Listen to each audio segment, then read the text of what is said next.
Good afternoon. Now you're all trapped in here with me. So my name is Karen Gee, and I am the State and Local Government Applications Leader for Hewlett-Packard.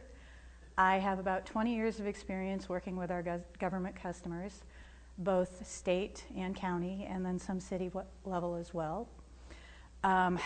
What I do is mostly work with them to come up with solutions to their business problems. So application development, mobile application development, and information management and analytics are my areas of specialty. What I want to talk to you about today is the full strategy for mobile access to your data and how to mobilize and handle personal devices on your network. So I have BYOD in my title here, and I want to make one point before I get moving, which is we get pretty focused on bring your own device, and the focus that we tend to bring to that is around employee devices. But if any of you guys are building citizen-facing applications, every single one of those is being accessed by somebody's own personal device. So just think about that for a second.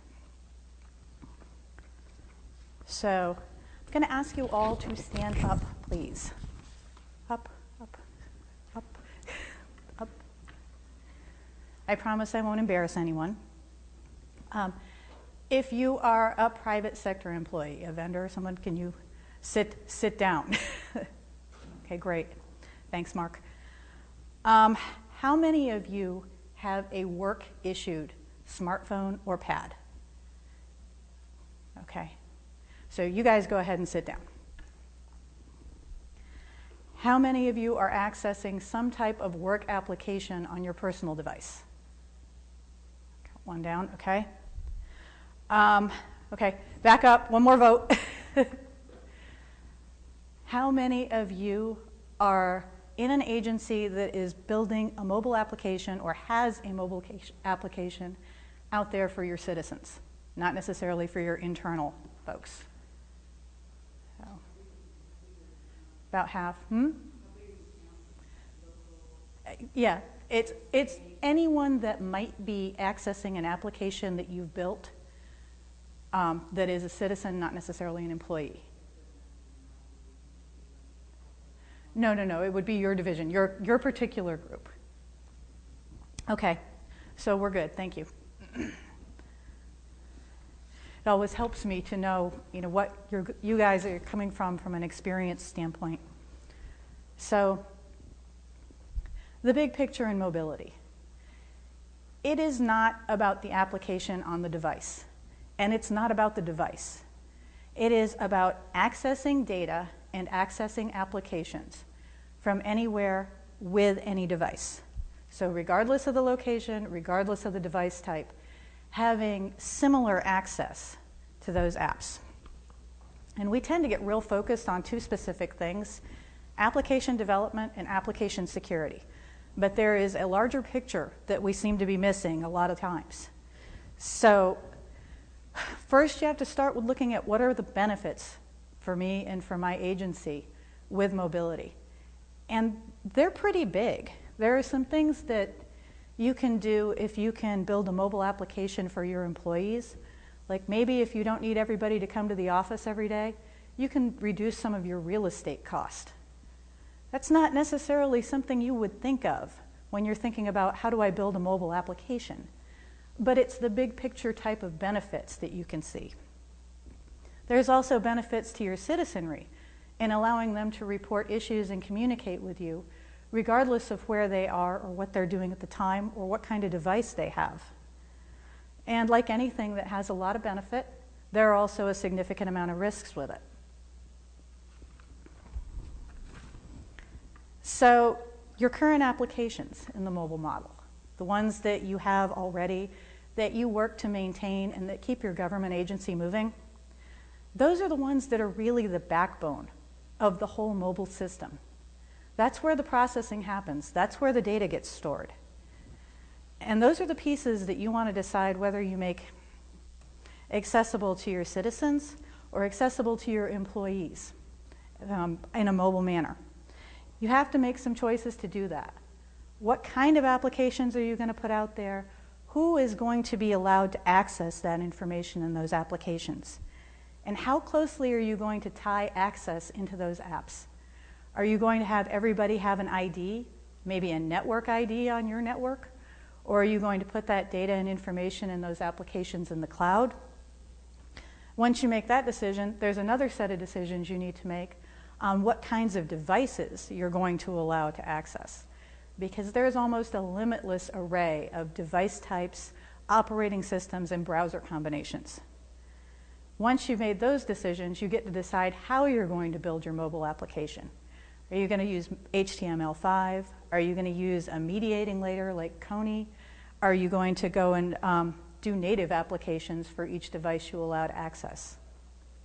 So a lot to think about, and what I'm going to walk through today is how to consider those choices, because there is not a right answer that fits every situation, every agency, or every group. There are just an awful lot of things that you all have to consider. So let's start with the first piece. What makes a good mobile application? Well, the best ones are things that can be made into a discrete function on their own. They have a specific purpose and a benefit from being mobile. So for a citizen-facing application, the base purpose needs to be something that the citizen sees as being of benefit to them. The best applications make it easier or faster for a citizen to do business with government. For example, this City of Anaheim application that I have up here, it is something that's evolved over time. Initially, it started as a way to report graffiti and potholes from wherever you are. Takes advantage of some capabilities on that device, like the phone, like the camera and the GPS. So to report it, you just take a picture of the problem and send it in, instead of having to do a lot of data entry on the location and everything else. But it has evolved. Now folks can use it to find libraries. They can find bike paths and community centers, and they can find the nearest fire station and a whole host of other things.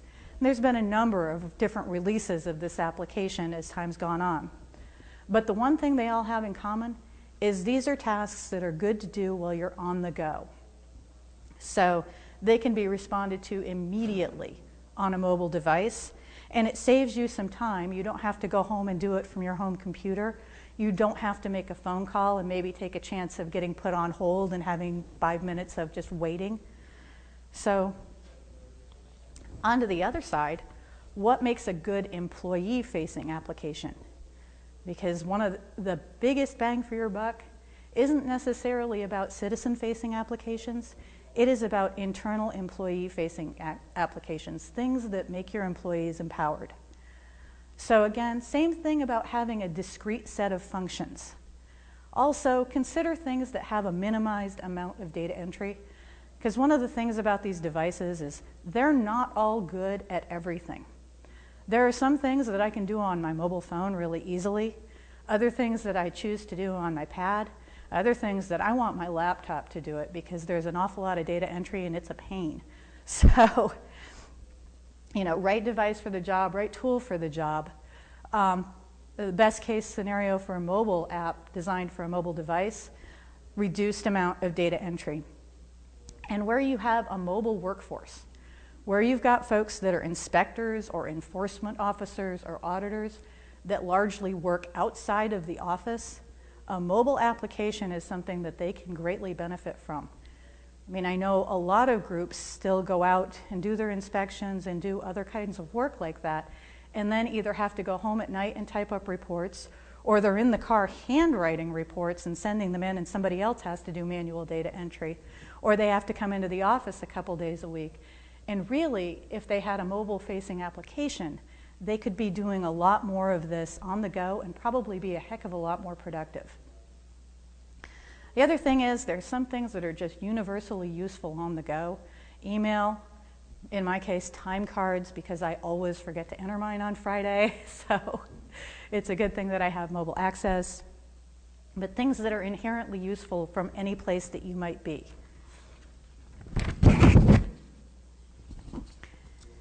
And you can't get away from talking about the cloud when you talk about mobility. You want to talk about access anywhere, inside, outside the firewall. The cloud is your point of access anywhere, although you can enable that from your own systems as well. But how do you decide when the cloud's going to be good for you? It's really good when you can use the chief component, the chief feature of the cloud that makes it most useful.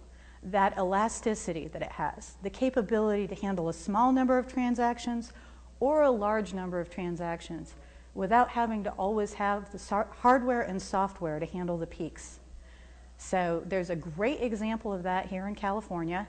Downstairs, if you go to the Board of Elections, they have their application for election night reporting in the cloud. And the reason they've done that is they have a couple of very sharp peaks throughout the year. One day, everyone in California gets to vote. The next day, nobody's voting. It really doesn't benefit them to be able to handle that peak 365 days a year. So that elastic capability is really beneficial for them. And they put their application in the cloud for that reason. So how do you decide whether you go to the cloud or not? Can you predict your usage reliably? If the answer is no, you may want to look at the cloud. If you can't figure out how many mobile devices are going to be accessing, again, you may want to look at the cloud. You might be surprised by how low the volume is or how high. If you have really significant peaks and valleys, that takes advantage of that expansion and shrinking capability. And if there are no inherent security issues in the application architecture that you've chosen. So if you can answer those questions, please consider the cloud. If it doesn't necessarily make sense to you, there's no mandate to use it. So what I was saying before, there are a large number of device makers. There are a diverse number of operating systems. Those operating systems have different versions and different versions of browsers. And it's really hard to predict who's going to be the leader in the mobile devices. I mean, back in June of 1997, when Apple came on the scene with their iOS, it looked like they were poised for long-term leadership. And as of third quarter 2012, 75% of all devices run on Android. Who would have ever seen that coming? Who would have thought that BlackBerry, which was ubiquitous in the early 2000s, would not be the leader now, but would be playing a game of catch-up?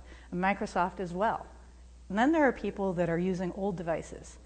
I mean, last year my company discontinued support for the WebOS operating system, but there are still people out there using Palm devices. So you have to make a choice. You have to choose what you're going to support. Are you going to choose specific devices to support, or are you going to support them all? And you can support them all, but what I will tell you is you can't test for them all. It's just not feasible.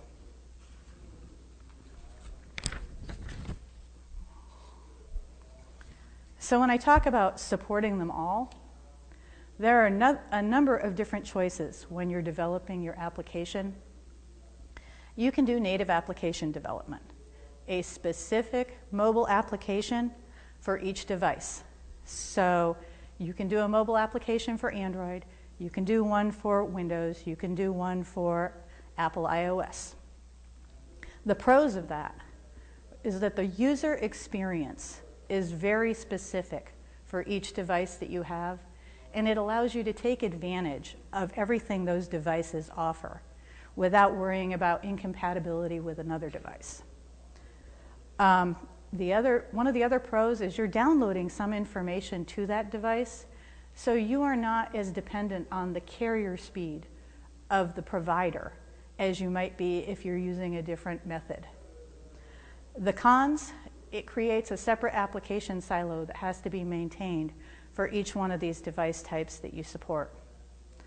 And one of the things that you need to think about is that you will be doing multiple releases. Mobile applications are not one and done. So another option that you have is responsive design using something like HTML5, where you actually code your support right into your existing web-facing application. The positives there, that can support most devices, although, like I mentioned before, you're probably going to want to limit the amount of devices that you actually do testing for, because you'll give yourself a huge headache.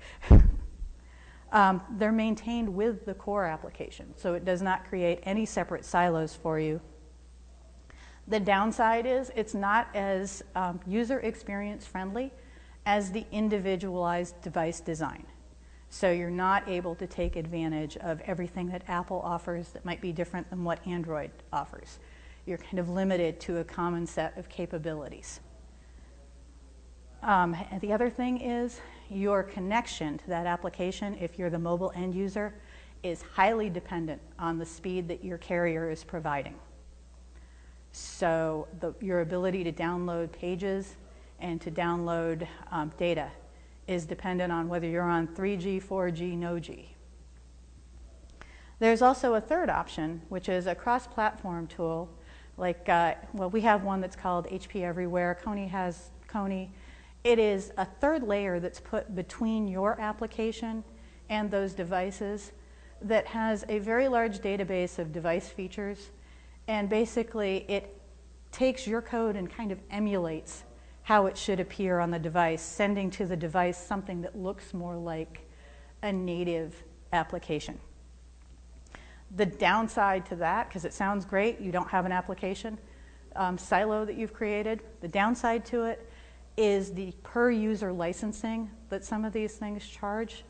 If you don't know how many users you're going to have, or you're something like the California Board of Elections where you may have everyone in the state of California accessing, you probably don't want to buy licenses for everyone. So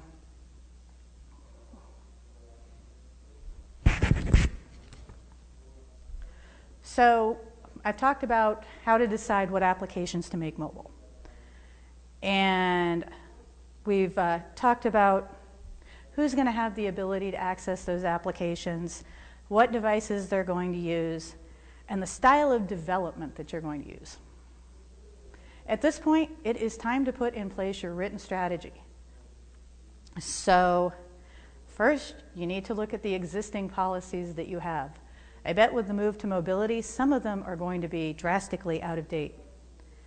You'll want to look at development standards, testing standards, standards of business conduct for your employees that are going to be accessing. Those things, you have to figure out which ones need to be updated, which ones need to be completely rewritten, and which ones are just not applicable anymore. Next thing you do is start defining your communication infrastructure. You're going to be communicating with everybody through apps, but are you also going to add email to that, SMS messaging? Are you going to develop blogs? You're going to be much more highly collaborative with your citizenry and your employees.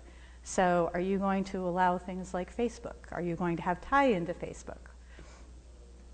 And then the last thing that you're going to do is establish the architecture to support your mobile applications. Once you've done that, you are ready to make mobility work for your agency while reducing the risks as best as you can. One of the things I will say is these are all of the steps. Not everyone follows all of the steps. Early adapters tend to move forward without establishing a strategy, maybe not even necessarily thinking about the fact that they need to do a full mobile architecture. And that's okay. I mean, the other thing that early adapters do is they acknowledge that they're accepting a certain amount of risk to move forward more rapidly than everyone else. And they understand that they might need to take a redo and do it over. So while I'm talking about all the steps, I don't necessarily believe that everyone here will feel the need to follow all the steps, but you know what they are.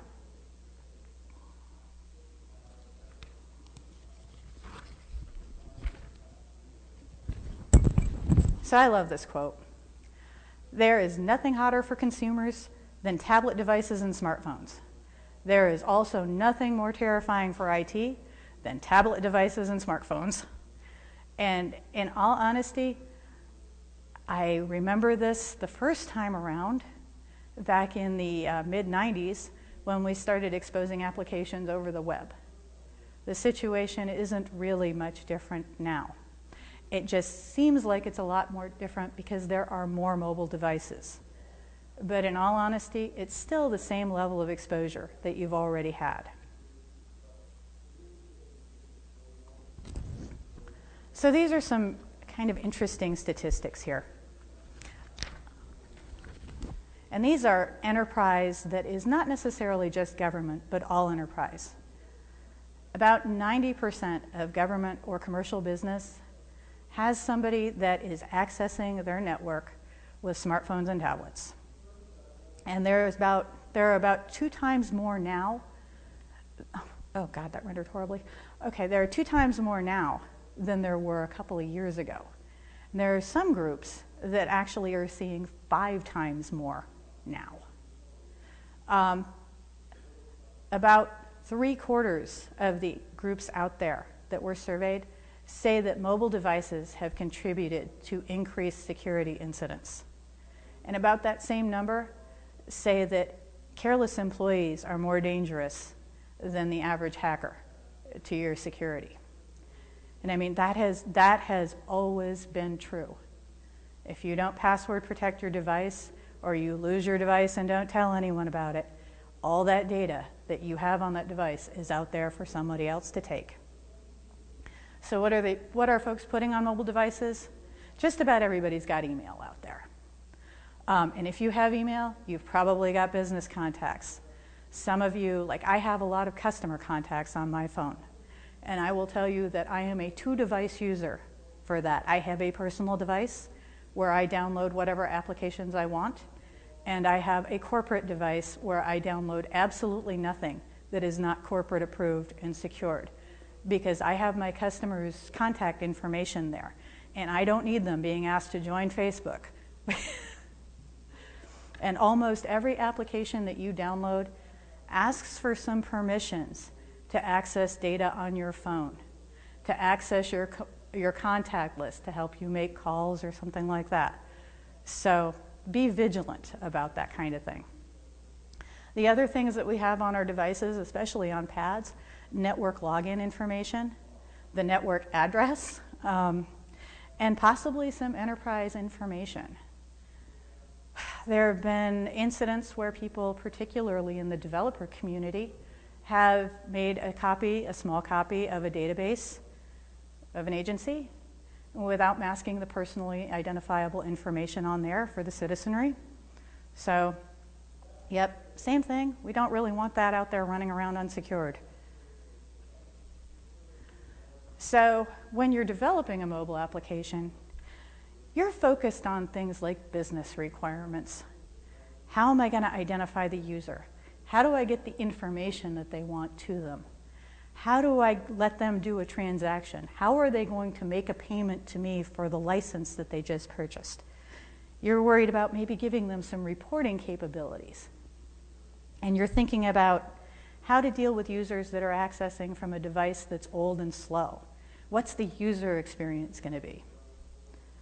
On the other side of the coin, there's some guy that's looking at it like this, who is building an application for Android that looks very cute, like maybe Angry Birds, and he's trying to figure out how he's going to get personally identifiable information off that, how he's going to stalk his ex-girlfriend, or how he's going to get some banking and credit card information to go out there and buy himself something fun. So your biggest security, the thing that you can do to secure your devices, isn't really about the device at all. It's about securing your application. And we're back to what I mentioned in the beginning. When we talk about bring your own device, everybody gets a little wrapped around the axle, thinking that it is all about internal employees. But honestly, every application you're building for the citizens is being accessed from their own device. You have no idea what they are downloading. And if they've accidentally downloaded something that's malicious, that's going to start trolling through all the other applications that they have, looking for vulnerabilities and sending it back to the mothership. So what do you do if you're putting together a citizen application? You can't control the device. You can't put software out on it that allows you to wipe that device should it be compromised. But you can control your application.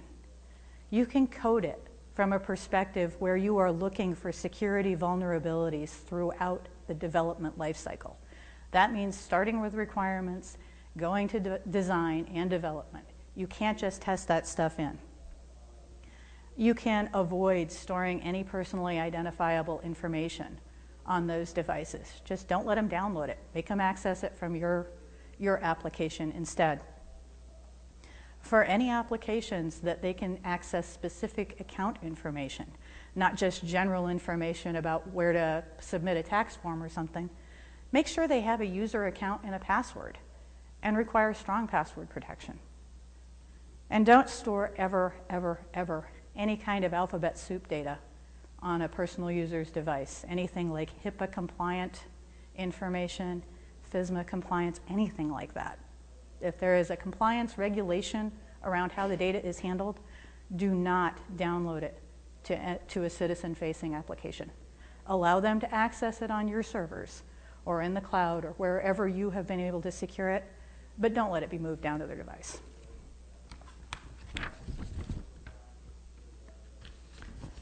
So for internal employees, now that I've kind of beat up bring your own device as a scary strategy, why is everyone looking for it? There's really two primary drivers, and one of them is cost. Nobody really wants to pay as an agency to replace devices that really have an 18 to 24 month life before you get tired of them and don't want to use them, or before the application's operating system has moved into so many more new capabilities that your old devices can no longer take advantage of it.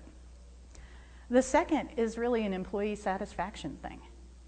It's allowing the end users to have the experience that they want. I mean, you know, I would rather carry an iPad than a clunky no-name pad. You know, there's just a certain amount of geek cachet to that. So, but it's a balancing act, really. Because there is such an array of devices and such an array of operating systems, at some point you're just going to have to draw a line in the sand and say, well, you know, you may access it with these other devices, but these 10 things are what I'm going to support, or these 5 things. And typically what I tell my customers is, when they're talking about mobile testing, do 5 things. Test for the latest version of iOS. Test for the latest version of Android. Test using Windows 8. Test using a 10-inch pad. Test using a 7-inch pad. And from that point, you will probably capture 90% of the users out there. Don't spend your time worrying about backward compatibility for the last 15 versions of Android. It's kind of a losing battle. I mean, I don't know if you guys all realized, but since last November, when Android released their Jelly Bean version of their operating system, they've done 3 releases already. I mean, that's 3 releases in 5 months. You can't keep up.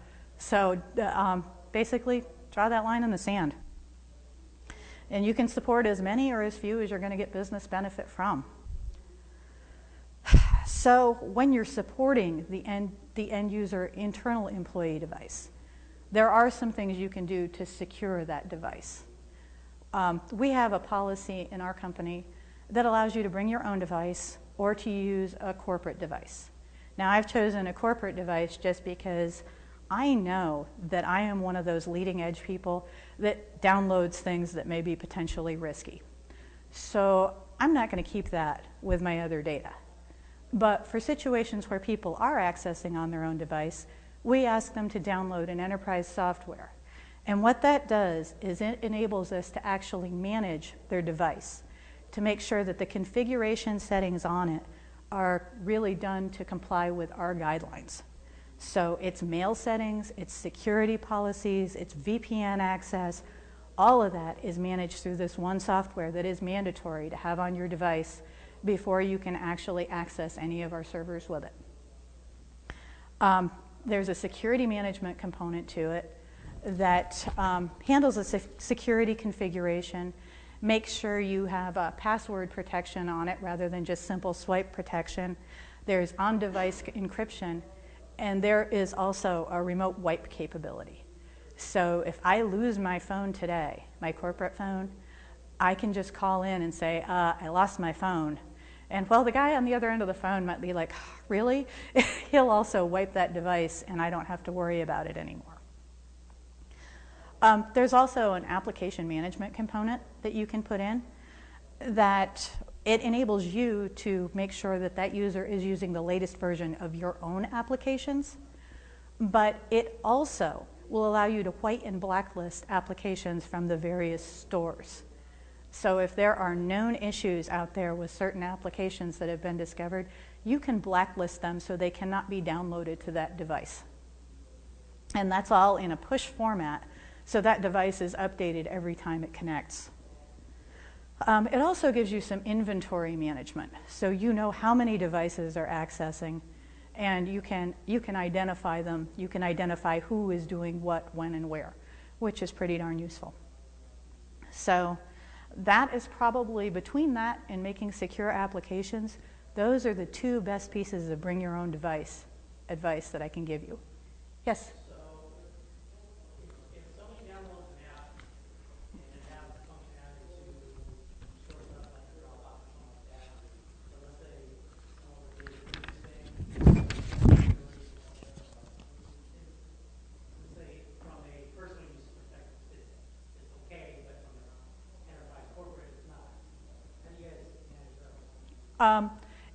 If we know about the app and it's been blacklisted, it just won't, you can't download it. The software will actually prevent you from downloading it and tell you it's a prohibited app. Now, obviously, that is like any other thing. It's a game of catch-up because you have to have the characteristics of that application in order to identify it. One of the things that was brought up in last year's conference and also this year is they're talking about, container type of solution. Mm-hmm. And one of the issues I said, well, if there are apps as part of the OS, or functionality as part of the OS or apps, mm-hmm. Where they work with the container, and they said some will, some won't. And if they don't, you got to customize the apps, and that means you have to get permission. Mm-hmm. That was probably not going to happen.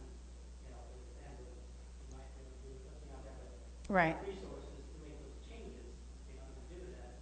So if you didn't want to sort of like have a whitelist, blacklist, mm-hmm. Do you have an alternative to something? Because that's most people want to say, hey, okay, if you have your own device, you blacklist everything that we consider a potential risk. You can enterprise sometimes that, that's a major issue about going too far. So I don't have a silver bullet, and I don't have any magic. Each agency needs to decide how much risk they're willing to accept. Some agencies are at lower risk than others.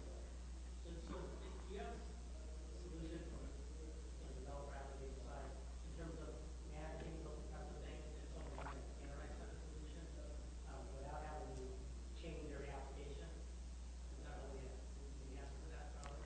Yeah, I don't have a good answer for you, but if you'd stay a couple minutes afterwards, I will grab your information and I will get somebody that might have a better chance of answering the technology piece of that.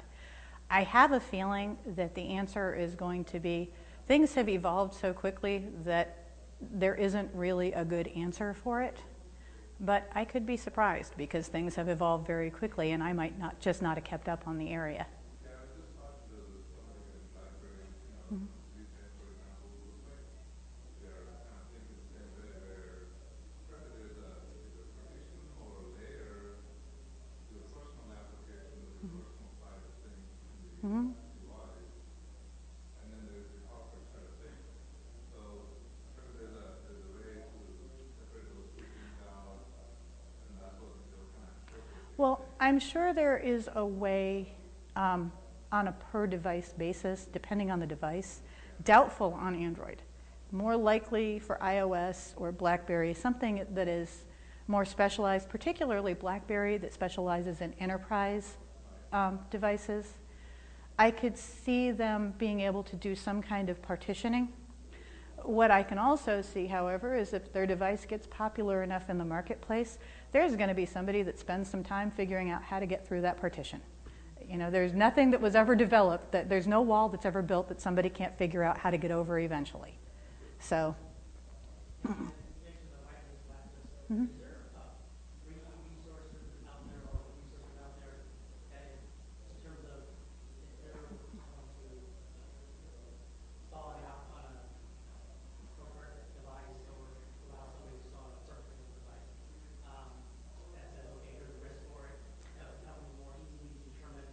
Not. You may not determine all those risks by reading the. It doesn't necessarily give you that information, but there is a Norton security program that is a free download that will at least check the application as it's downloading against their list of good and evil and basically do some level of vulnerability checking. Because it's free, you've gotten what you've paid for. I have a lot of trust in Symantec, but the paid for application offers a lot more features with it. Well, they don't tell you to that level. They tell you problem. They don't tell you what the problem. There isn't a developer thing. Like if you are a developer and you want that level of information, I look at it from a user's perspective. I just want user, good and evil. Evil, okay, I don't want that. Yeah. But yeah, what I would suggest is talking with Symantec, because I'm guessing they have that level of information. Same with, I can't think of the other company that's doing a lot of, lost my words, but there is another company that does a lot of mobile device security in a similar way that also offers a free download and has a more expensive one. It may be possible to tie your development team in with them, and there may be a tool that they offer for you. Yeah. Yeah. Yep. Yeah. And I think part of the apps problem is from a website, you're looking at versions of HTML or versions of scripting, and that's all pretty well known. The first few years that we were developing web, it wasn't there, and I think that's, again, catch up. But thanks for your question. You gave me something to think about.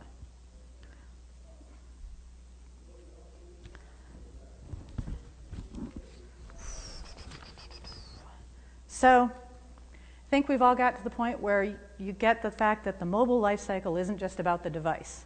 It's not just about the application. It's not just about the security. It's about getting the right strategy in place that kind of encompasses the whole outlook. It's about getting your architecture together. And it's about developing your applications securely and then allowing access through the devices. So if you guys manage to navigate this successfully, you're going to increase the capabilities of your agency drastically. You'll probably come up with some increased employee satisfaction, and you'll have citizens that are happier too.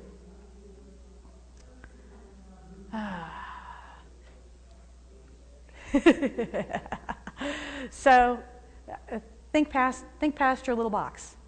Think about the cloud. Think about how that mobile application is going to integrate with everything else that you've got going on in the back end that is the backbone. And then think about security. And then think about the application development in the device. So that's it for me. So are there any other questions?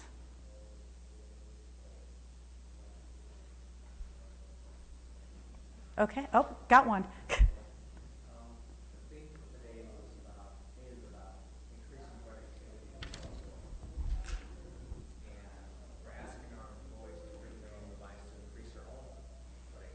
Mm-hmm. How does HP measure productivity? So you just hit on a lunchtime conversation that I was just having with people that I'm working with. We measure productivity in a couple of different ways depending on what you're doing. If you do what I do, my productivity is measured by how many people I touch. As I go out into the world and I do sessions and I talk to people, how many presentations can I handle? How many customer discussions can I handle? How much do I sell in a year? And I'm measured on that. If I'm a developer, I'm measured on how I meet my project schedule and if I get everything done and what the quality metric is for that. And that's one of the things that you get into as an agency is what are your metrics for productivity? And I think that's the real stumbling block. I mean, we have some just because we're pretty much coin operated. So we need to know if our resources are providing us the value for which they receive a salary. So we've had metrics in place for a long time. But for an agency, you may be measuring it first at the macro level. How many people do I need to do the same workload I did last year? You know, do I now need less? Am I able to take on additional projects that I wasn't able to do before? And I mean, the ugly government truth is once I have a lot of retirements, do I need to make the same amount of hires for the folks that have retired, or am I able to use fewer resources? I mean, that's the kind of things that I think government's going to be measured on. But individually, as a manager, I would be looking at the tasks folks do every day and what their throughput is. And I'd be measuring that probably on an every 2-week to 4-week basis to see if there's improvements, particularly if you're going to a mobile situation where you're allowing people to work outside the office. Maybe you're in an agency that is trying to do some real estate consolidation. There is some discomfort that people have as managers in allowing people to work in a site that they're not physically present with their boss in. But if you've got an employee that's not productive, chances are they're not productive right under your nose. It's just that their butt's in their seat all day. You know, it's not, so it's the same way you've always figured out if people are productive, and maybe raising the bar a little bit to see if they become more productive. I know that having email on my device has made it easier for me to be more productive when I'm on the road. That downtime that I have when I'm sitting in an airport or something is now filled with responding to emails rather than just kind of sitting there munching on a bag of chips. So, you're welcome. Anything else? All right, well, thank you for coming. I appreciate you attending the last session of the day.